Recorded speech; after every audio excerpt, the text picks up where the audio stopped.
Shorts in the summer, shorts in the winter, shorts all the time. I'm gonna shoot a short right now. And on the count of 3, I need you to say Island Music Conference. Y'all ready? We already did this morning. We've been doing this all day. Y'all ready? Yeah! Thank you. Appreciate that, brother. On the count of 3, YouTube shorts. Oh no, excuse me. On the count of 3, Island Music Conference. 1, 2, 3. Island Music Conference! Right. That was that was also just okay. We're gonna try it again, but I know you're really gonna get excited this time. You don't forget some excitement and on a set fun. You know what you're gonna say? You're gonna say YouTube Black this time, all right? You ready? This is a serious moment. I'm so serious. If y'all embarrass me, I will never forget you. And I'll never forget you. I know the Lord says turn the other cheek, but I don't know. I think these cheeks have turned enough. Y'all ready? On the count of 3, please say YouTube Black, please. 1, 2, 3. YouTube Black! Amazing, amazing, amazing. All right, I think they're ready now. Y'all think they're ready?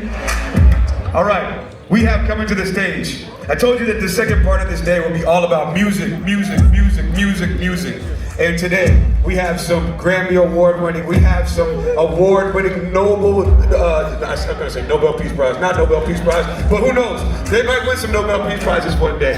We have the most prolific artists, in my humble opinion, some of them to ever come out in music period, but definitely out of the Caribbean. Being led by my good friend, the big boss, the one and only director of Black music and culture at YouTube, Tuma Basa. Everybody say Tuma! Tuma! Thank you, Adam. Oh, you okay? Barely. Thank you, Adam, for that generous introduction. Before we start, I want to share a story. There's a gentleman here from Zimbabwe, a distinguished gentleman, and Wayne told me a story about Bob Marley. When Zimbabwe got its independence, April 1980, they reached out to Bob Marley to take down the British flag and put up the new Zimbabwean flag. And he was like, hey, do you guys have a budget? And they were like, no, we don't have a budget. And against certain advice that he got, he ended up paying for himself and for his crew and his band to go to Zimbabwe to take the British flag down. Like literally out of pocket. He gave me I'm talking about hundreds of thousands of US dollars at that time. And I just thought that was extraordinary, and it represented what we're about to do here, because we have representative from Jamaica, from Trinidad, from the US, and bringing the diaspora together and being one force. So I just wanted to share that. I just thought that was such a beautiful story, especially with the movie out and everything. But hey, we have 3 very talented artists. You're gonna hear from the artists' voice themselves, but their journeys, some words of wisdom, hard-earned wisdom. All 3 coming at once. So Maya, Teejay, and Kees. Big applause.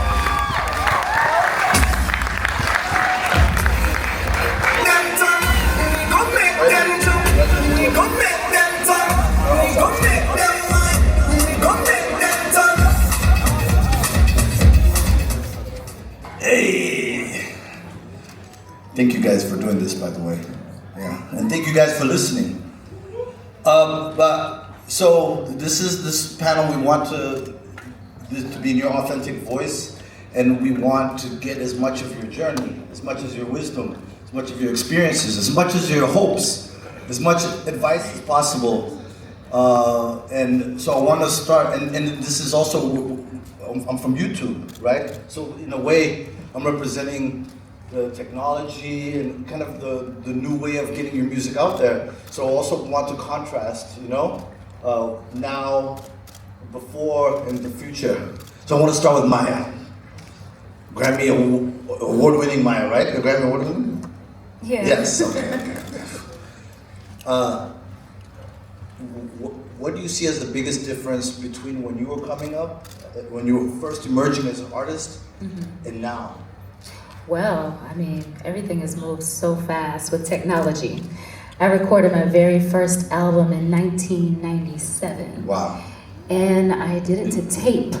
real. There Wow. were analog machines in the wall. And it came out on cassette and CD. Record stores were open, and people used to buy singles, hard copies, just at the record store. They would stand in line to buy a cassette single or a CD single. So the internet was actually being birthed around that time.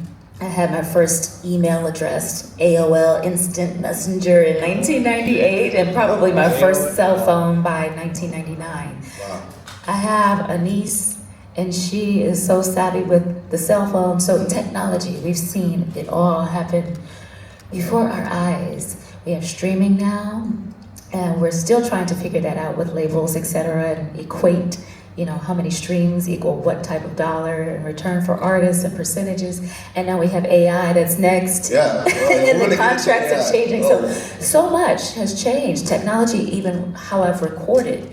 I record albums in Pro Tools right now, or I can take a microphone and a little tiny device and a laptop and record a whole album on the road or in a bathroom. Do you think it was harder then or harder now to break as an artist, and also for a hit song? You have many hit songs in your catalog, so many hit songs. I think harder then, because I think artists didn't have the actual outreach direct to fans and consumers, and social media, where so many people all over the world globally can get discovered on, of course, television shows, but at the click of a button through your cell phone. And you can sing as many songs or write and produce and show the world and connect with the entire world through these platforms. So it's easier now, but it is more saturated, of course. Yeah. And you gotta cut through. Yeah. Well, in Kees, I kind of feel like you being from Trinidad actually has the hardest in terms of the terrain or the slope of the hill to get your music out there. Seeing that Trinidad is not Atlanta, it's not, in terms of infrastructure, not in terms of musical talent, or the talent is there and the culture is there. It's not Atlanta, or it's not London, or it's not New York or Los Angeles. What difficulties, or if you want to express, or do you disagree? In terms of getting your music out there and representing your culture? I think times have changed, in a lot of ways. Because we are looking at, let's just talk the region, the Caribbean region. The Caribbean people living in all major cities now, So in that, if you have a presence in each island, you have a huge following in a lot of the major cities. So that's a base that's there already, So I think as the world got smaller and communication got better, and people got a chance to listen to what they would like, or given a chance to, it made it a little bit easier for soca. I think more now it's getting soca in the conversations and in the rooms and in the stages that it should be at this point in time. Well, Maya said that it's more saturated now.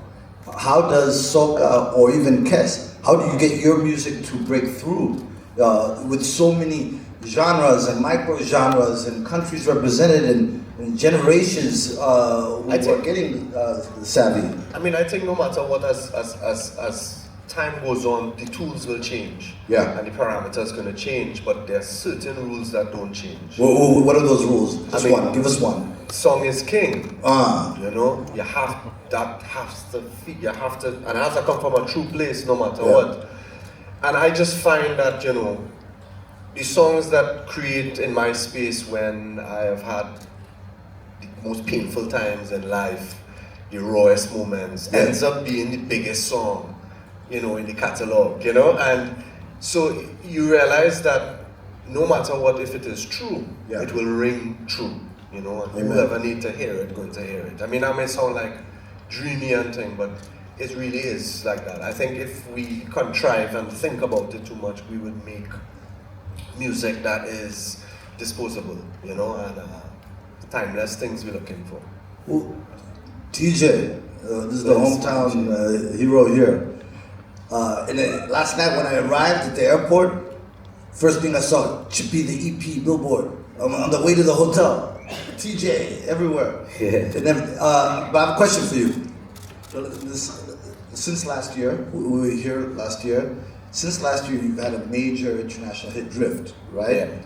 Yeah. Is what has been the difference in terms of getting that out to the world in the last year from before? Well, honestly, before I was just sewing because to me music is timing. Everything is timing. You can't beat time. You understand? So before I was sewing, so I know I'm going to reap. You get my say? But honestly, I did some songs before, like Rags to Riches, Bitcoin, and all these songs.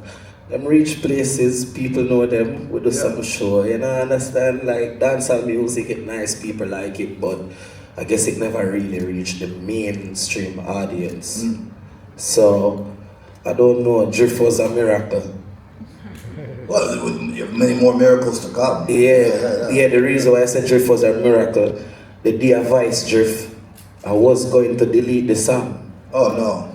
And it's actually my DJ leaked the song. Oh wow. Like my DJ link Gabby Dan create a routine for the song and leak it. I never authorized the song. And the song just bust. Well, you know, it's interesting because Maya, you were talking about how in the beginning, because this is about leaks. Yeah, so it's technology. Okay. I started my career in the 90s as well, but doing music programming, not singing and everything. But what happens is leaks used to be very, like they would kill your project.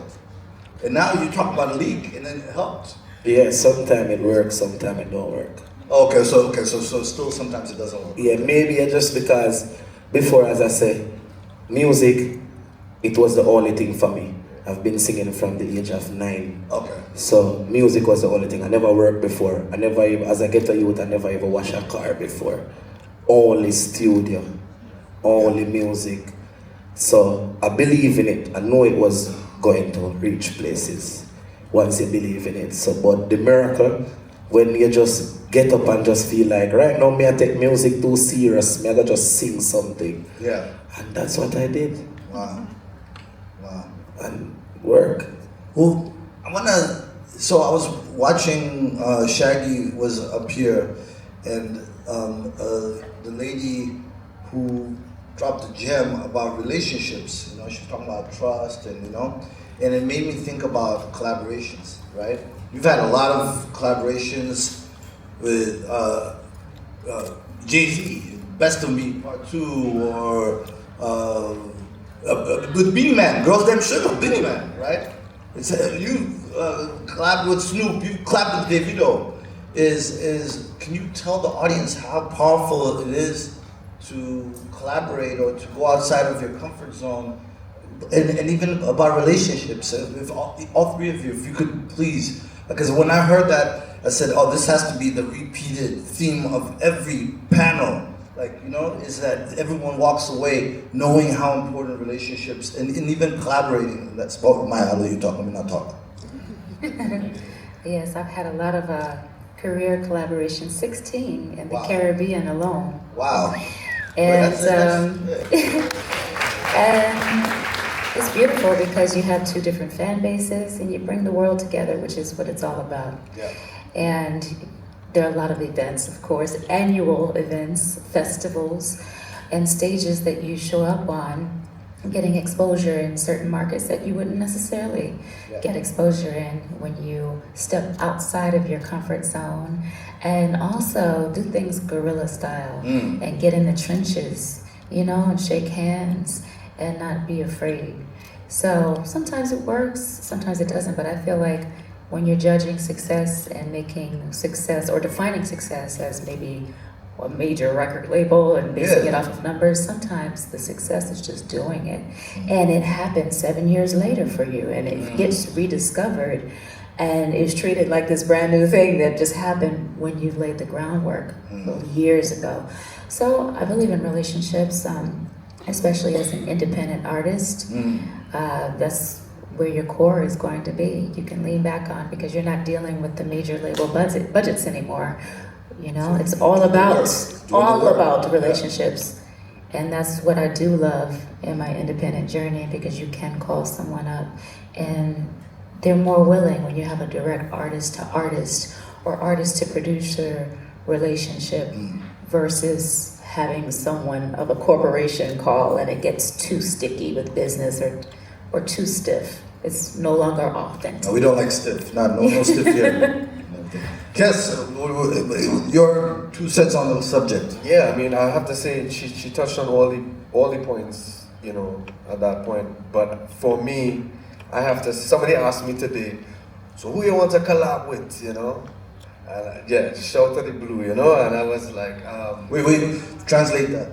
with who do you want to collab with? Okay. Who do you want to do music with, you know? Okay. Who you want to collab with, you know? Okay. I tell him Bruno Mars, but okay. But no, what he said, you know, what I said is, you know, just vibes. I collab with vibes. Yeah. He's like, vibes cartel. I said no vibes. You know, in a sense, we have to connect. The energy. And that energy have to make sense. Yeah. And then we will be able to create something that makes sense. You know, and doing collabs has been almost just the joy of what I do. You know, bringing worlds together, as Maya said, and really and truly learning so much. I did a great collab with Mr. Shaggy, called Moon, Shaggy. and we had bless it, big up, and it was such an experience. And of course, it was school. It was school for me. I learned a lot on the trip and on the journeys. You know, so it's good across the board for the artists, for the art form, for bringing worlds together. It's a great thing. Teejay, relationships, collaborations, comfort zone. Listen, I'm going to speak for Jamaican artists, like for myself. Yeah. We need that collab. I need that collab. Yeah. Right now, me a big Spice a collab from it. We need the collab. No, listen. Listen. For real, like, you have to remember, one time, even now we still go Uptown Monday, we go Weddy, we go all these places, but when I reach out into the big world, I realize that dancehall music and reggae music is two different things.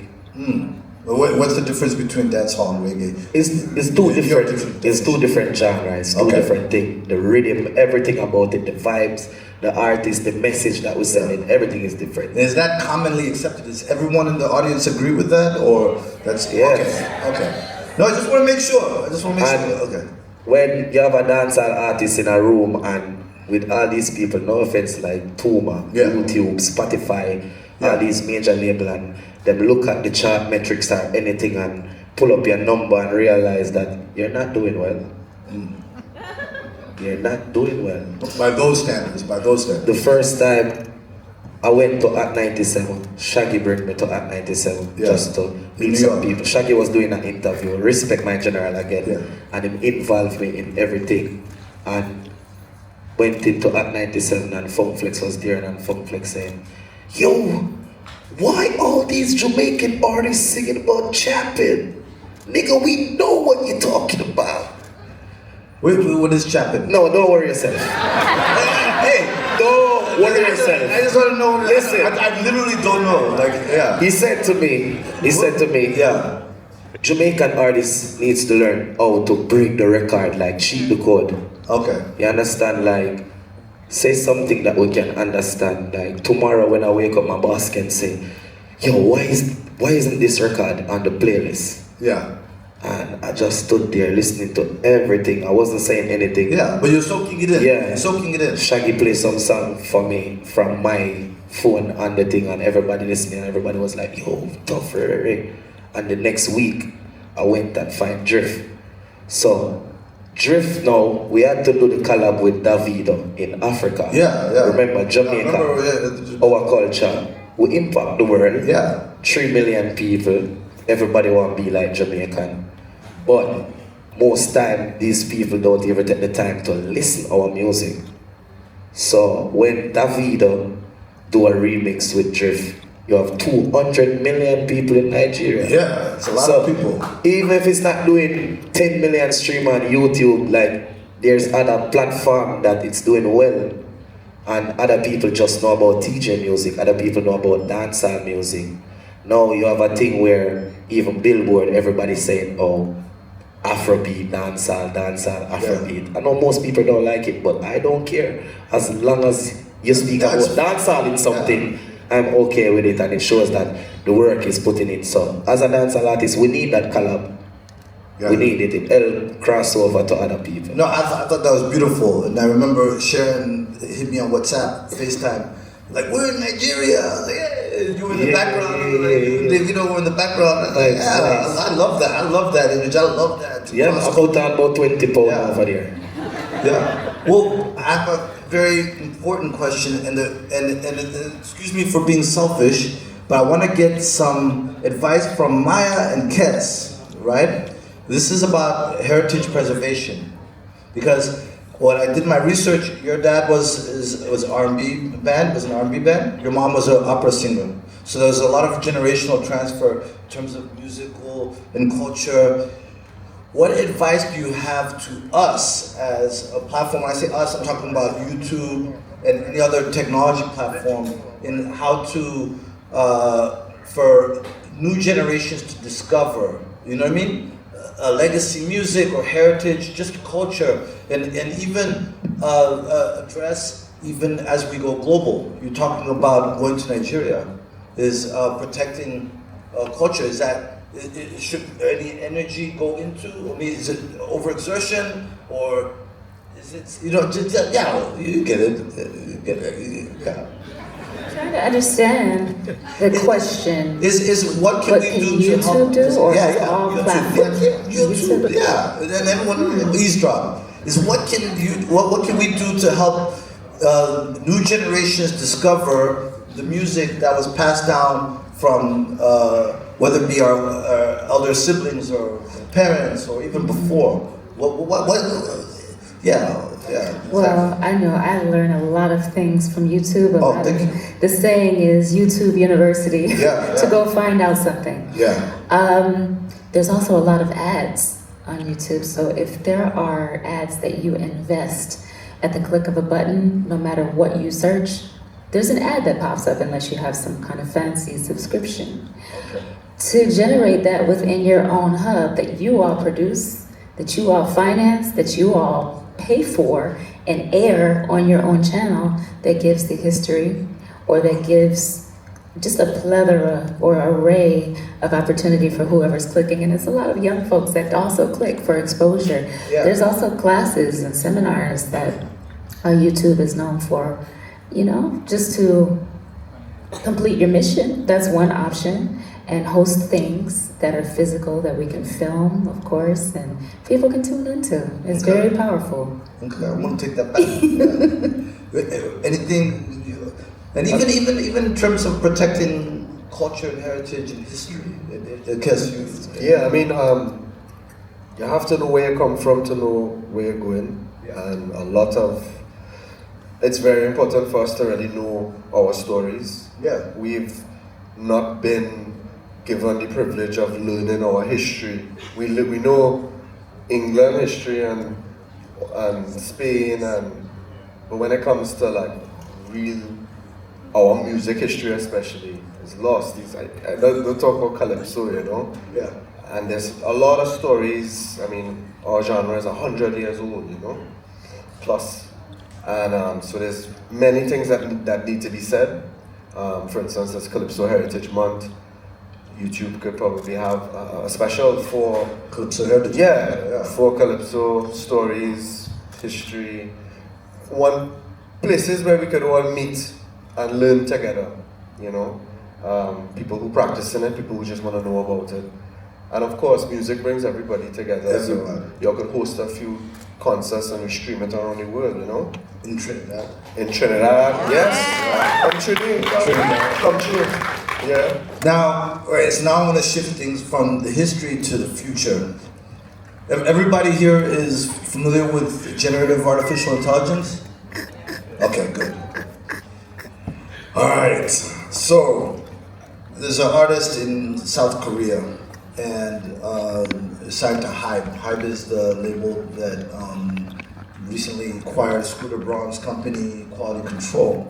And this artist in South Korea used a generative AI app to record his song in 6 languages. I'm gonna guess the languages. He did it in Korea, and then Korean. I'm sorry. He did it in Korean, and then had our generative artificial intelligence translated to English, to Spanish, to Arabic, to Kiswahili, to Patois. Right? I just made up the 6 languages. I don't know which languages he chose. Same melody. His